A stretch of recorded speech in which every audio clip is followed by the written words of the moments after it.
Imagine that India is a large family, and every month this family earns money, but also spends money by buying things outside. Now imagine one day the family starts spending more than it earns. The savings slowly begin to disappear. This is exactly what is happening in India right now. And this is why Prime Minister Narendra Modi is asking Indians to buy Indian products, avoid unnecessary foreign travels, and reduce gold purchases. But wait, how can your Dubai trip or your gold chain affect India's economy? Simple. Because every time India buys something from outside, India pays in dollars. And dollars are becoming extremely important now. Think of foreign exchange services or Forex services like India's emergency piggy bank. But instead of rupees, the piggy bank contains dollars, euros, and pounds. India uses this money to buy crude oil, pay international debts, and protect the rupee from crashing. Right now, India has around $690 billion in forex reserves. Sounds huge, right? But here's the problem. India is spending dollars faster than it is earning them. And experts say India's current account deficit, basically the gap between money coming in and money going out, could reach around $84 billion. That means more dollars are leaving India than entering India. And that creates pressure on the Indian rupee. Let's make this super simple. Imagine there are 10 chocolates in a classroom.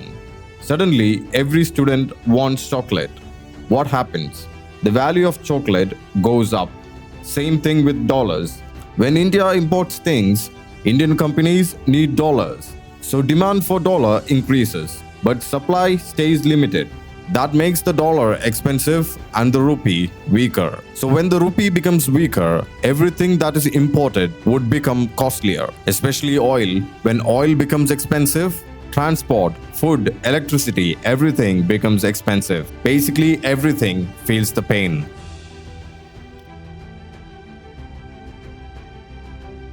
Now here comes the shocking part. India spends massive amounts of dollars in a few things, especially oil, electronics, and gold. Gold alone makes up around 10% of India's import, and India is actually one of the biggest gold buyers. Every necklace, every gold chain, every wedding purchase means dollars leaving India. Experts say if Indians reduce gold buying by even 30 to 40%, India could save up to $25 billion. That's enormous. But here's the interesting part. The government is not saying don't invest in gold.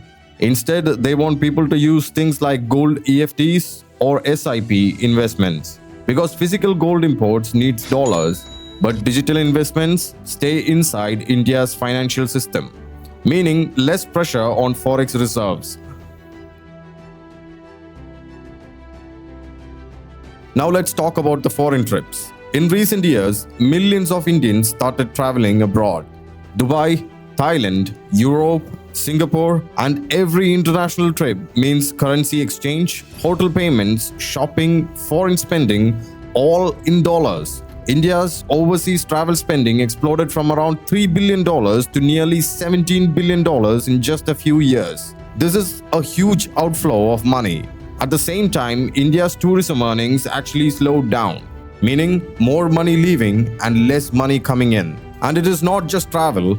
Imported luxury products, foreign gadgets, international brands all increase dollar demand. Individually, these look like small choices, but when millions of people do it together, it affects the entire economy. Now here's the important thing. India is not in an economic crisis yet. This is not panic time, but the world right now is very unstable. This is why the government wants Indians to become more careful with spending. Not because gold is evil, not because foreign trips are wrong, because every dollar saved today helps India stay stronger tomorrow. So the next time you hear buy Indian, reduce import, it's not just politics, it's economics. A gold chain may glitter, a foreign holiday may look glamorous, but behind every imported luxury, India pays in dollars. And sometimes protecting a country's economy starts with the smallest of choices.